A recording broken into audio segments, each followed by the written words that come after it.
السلام علیکم پیارے دوستو، امید ہے کہ آپ سب خیریت سے ہوں گے۔ ہمارے پیارے نبی کریم صلی اللہ علیہ وسلم کی چند پیارے حدیث آپ کے سامنے پیش کروں گا۔ آپ سب اس حدیث کو یاد کر لیں۔ بسم اللہ الرحمن الرحیم۔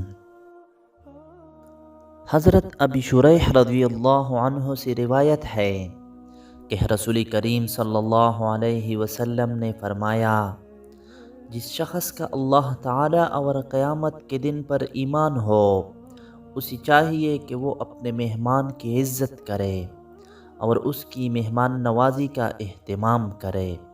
صحابہ کرام رضی اللہ تعالی عنہم نے پوچھا، اے اللہ کے رسول صلی اللہ علیہ وسلم، اس کی مہمان نوازی کا اہتمام کب تک کرے؟ آپ صلی اللہ علیہ وسلم نے فرمایا، ایک دن اور ایک رات تک، اور پھر 3 دن تک اس کی عام مہمان نوازی کرے۔ اس کے بعد بھی اگر رہے تو اس پر صدقہ ہے۔ اور جو شخص اللہ اور قیامت کے دن پر یقین رکھتا ہو، وہ بلائی کی بات کرے یا خاموش رہے۔ حضرت عقبہ بن عامر رضی اللہ عنہ سے روایت ہے کہ ہم نے ان حضرت صلی اللہ علیہ وسلم سے عرض کیا، آپ ہم کو دوسرے ملک والوں کے پاس بھیجتے ہیں، ہم ایسے لوگوں کے پاس اترتے ہیں جو ہماری ضیافت تک نہیں کرتے، تو آپ صلی اللہ علیہ وسلم کیا فرماتے ہیں؟ آپ صلی اللہ علیہ وسلم نے فرمایا، اگر تم کسی قوم کے پاس جا کر اترو، وہ جیسی دستور ہے اتنی تمہاری مہمانی کرنے کا حکم دے تو خیر، ورنہ ان سے اپنی مہمانی کا حق وصول کر لو۔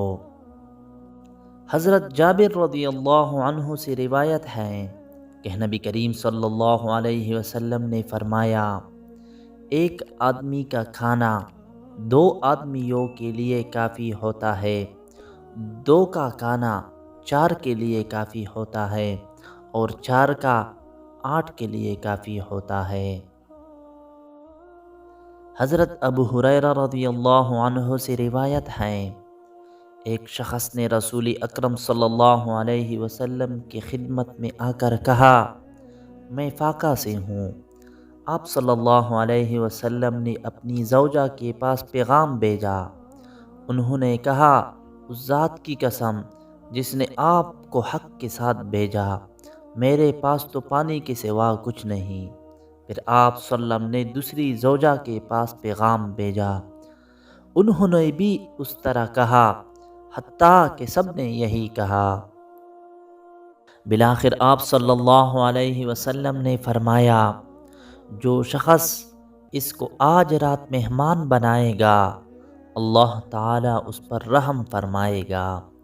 انصار میں سے ایک شخص نے کھڑے ہو کر کہا، اے اللہ کے رسول صلی اللہ علیہ وسلم، اس کو میں مہمان بناؤں گا۔ وہ شخص اس مہمان کو اپنے گھر لے گیا اور بیوی سے پوچھا، تمہارے پاس کھانے کی کوئی چیز ہے؟ بیوی نے کہا، صرف بچوں کا کھانا ہے۔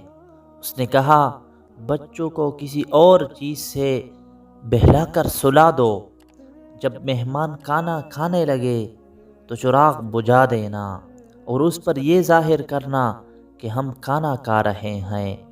پھر وہ سب بیٹھ گئے اور مہمان نے سیر ہو کر کھانا کھا لیا۔